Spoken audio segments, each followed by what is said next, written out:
Today is the 1st of May, which is May Day, and I'm always doing things in the nursery, but what I'm going to do is to show you the separation of the air layerings which we started back in October. It's not often that I do air layerings in the winter, but evergreens like the juniper air layer throughout the year. With maples, if you did air layerings in October, they would not start rooting till well into April. But these junipers, although they were started in October, they started rooting almost straight away. So I'm going to show you most of these because they're all due to be repotted. So all these little bags around these trees are the air layerings of our Itoigawa junipers. They came from Japan, but we propagate these ourselves by separating it and then making more plants from it. So if I walk through the nursery, you will see that there are loads and loads of these air layerings on these plants. So I will get someone to hold the camera and I will show you what we do next. So I just pulled a few out and there are even more over here. So these are just a few, and I think we've got 100% success. As I've told you many times before, when we make air layerings, every little detail counts. And one of the details that I'd like to show is the use of this plastic. These plastic sheets are the bags of our Akadama soil. And because they are nice, firm bags, they are just the right consistency for making the air layerings. If you use a very thin plastic, you can, but it doesn't work so well. But I find that the Akadama bags, and especially the transparent bits, allow you to see when the roots have actually formed. I have mentioned in previous videos that I have read in some books, other people's books, not mine, that you should always use black plastic. I've never seen the need to do that. You can use black plastic, and they say that you need to exclude the light, but you don't need to exclude the light. If that were true, the moss would do it anyway. Look at that beautiful root. Look at that beautiful root. And these were started at the end of October. October normally is best kept for doing things like junipers, but one would never air layer the deciduous trees like maples, because they're not growing in the winter, would not send roots out, but junipers would. I did see in someone else's video, I don't like watching other people's videos because I don't like to be influenced by anyone. They started wiring this straight away. You could do it, there's no reason why you can't, but I like to just grow these as stronger plants. And of course, these are beautiful little plants, and there is your little Shohin size Itoigawa juniper. So every single one of these plants have rooted, and many of these were done by my volunteer Josh. He's become an expert at layering, and these were all done by him. So 100% success. So what we did was to remove the bark, dust it with a bit of hormone rooting powder. Look at them, every single plant. The amount of root there is. I wasn't in a rush to remove the layerings because I noticed back in January when I came back from India, there were roots already on that. So October, November, December, January, after 3 months, they had already rooted. But because it was too cold, I felt that it wasn't wise to remove it then. You don't always have to remove the bag, but because the roots are so well formed and there's such a lot of it, I know that the sphagnum moss will not fall apart. So normally I would cut the whole bag like so.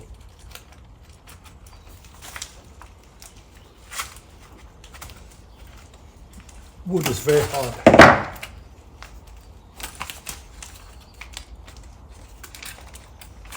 You notice that we tie the bags with wire because we can then recycle the wire. Another one. Every single one is like that. And you see, these are the spent Akadama bags. Nice thick quality plastic. Now, I've got another whole wheelbarrow load of these junipers, but I won't cut them all. Let me show you the next step. The next step is to pot them up. I was telling you about detail. You can pot it in ordinary compost if you wish, but I prefer to put it into sphagnum moss first. The reason why I put it in sphagnum moss is because the sphagnum moss is almost the same medium as the air layering was made from, and it will race away to the edge. I would say within 10 days this tree will fill this pot. Now I've got several pots here. I don't like using pots which are too shallow. You can use it, but a deeper pot this size I think is a bit more stable, so I would prefer to use that. I don't want to tinker too much with the base of the tree, and I don't want to tease the roots out. Again, I've read in that same person's book, they always say, or he says, that you should tease the roots out from the moss ball and spread the roots when you pot it on. You can do that, but there's a danger that you could break the roots. So I would prefer to put it straight into the flower pot like this.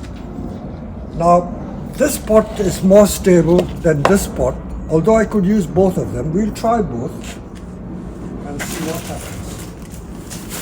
What you mustn't do is to cause the tree to rock about. If it rocks and moves about, the roots could break. So choose a pot which is fairly stable and then pot it up. I know sphagnum moss is expensive stuff, but because these trees are very valuable trees, I don't mind doing it. Well, for that matter, I use sphagnum moss to pot up our Japanese maples too. You see, the head is popping out. So this shallow pot, although it's okay, I would say it's not ideal. I use one of them, but I would prefer really to use a deeper pot like this rather than a shallow Japanese clay training pot.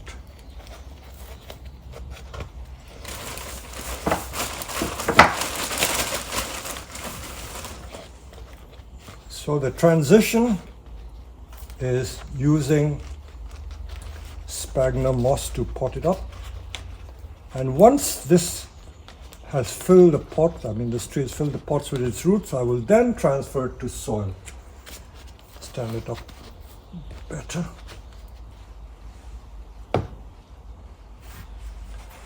Sometimes if you get too much stem sticking out, try and cut it off, although you can always do that later on when there are more roots formed.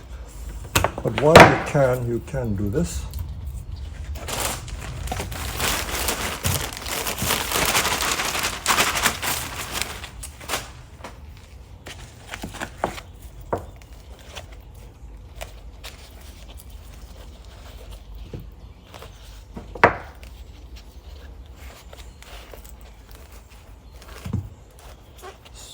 So I won't rush to do the wiring. I think just be a bit patient, and then we can wire it when more roots have formed on this plant. So that's how we pot these up. So hey presto, I've got another thick plant. If you were to make a cutting, it would take you at least 10 years in this country to get a plant that thick. but with air layering we've got a plant already about finger thick. So we've got all these to do. How good is that? Now this one we used as an experiment this black plastic, or a compost bag which is black on the inside and white on the outside, just as an experiment, because we always like to try new things. Now this one has been done by someone else. I won't mention who did it. So let's see what happens. The way they tie the wire also is a dead giveaway as to who did it. Now this one was done by someone else, but you see it has form, but there's not that much root. So this person who did it probably didn't cut enough bark. It was done at the same time, but not enough bark. Let's look at another one.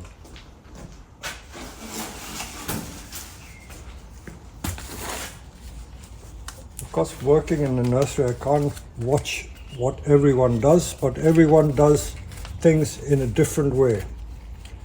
So I think what has happened is that not enough bark was cut. All these little bits of detail make a difference on the success of air layerings.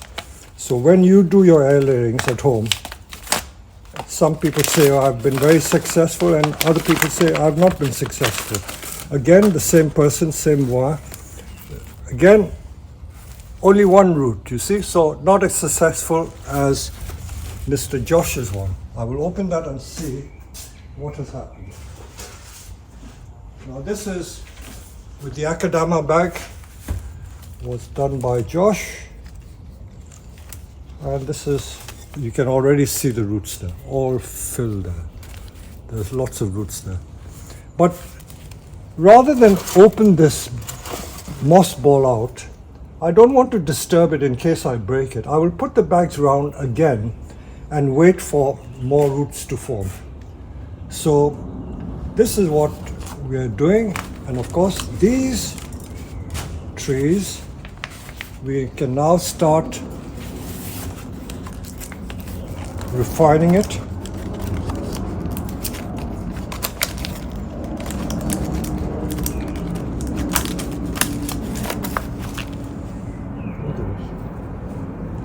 As I said, they were from Japan, so it's the quarantine tag. Look at that, isn't that a beautiful tree? Only the Japanese know how to make these trees. And now these trees, I dare say, they wired it by pushing a bamboo stick into the soil and wrapping the cutting round it.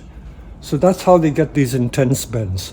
So you don't always have to wire the stem to get that shape.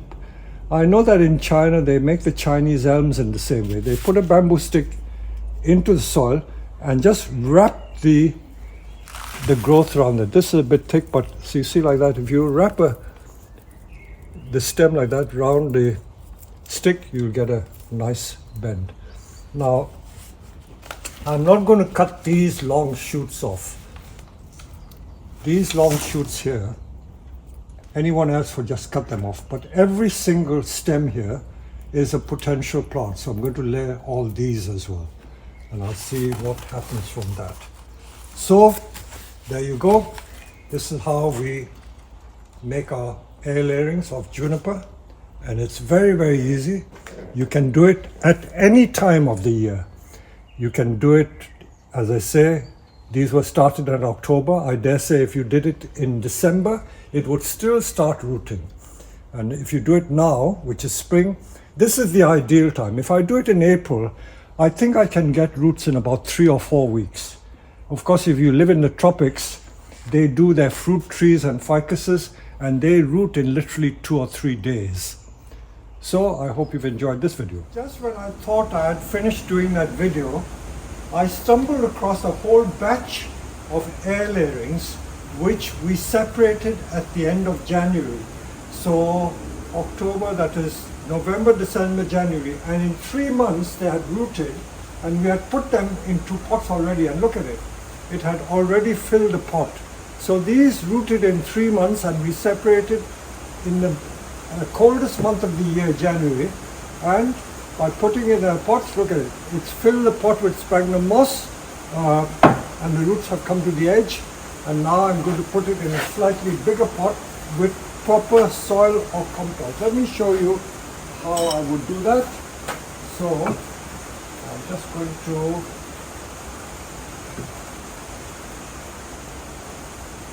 okay, maybe a little bigger pot than this.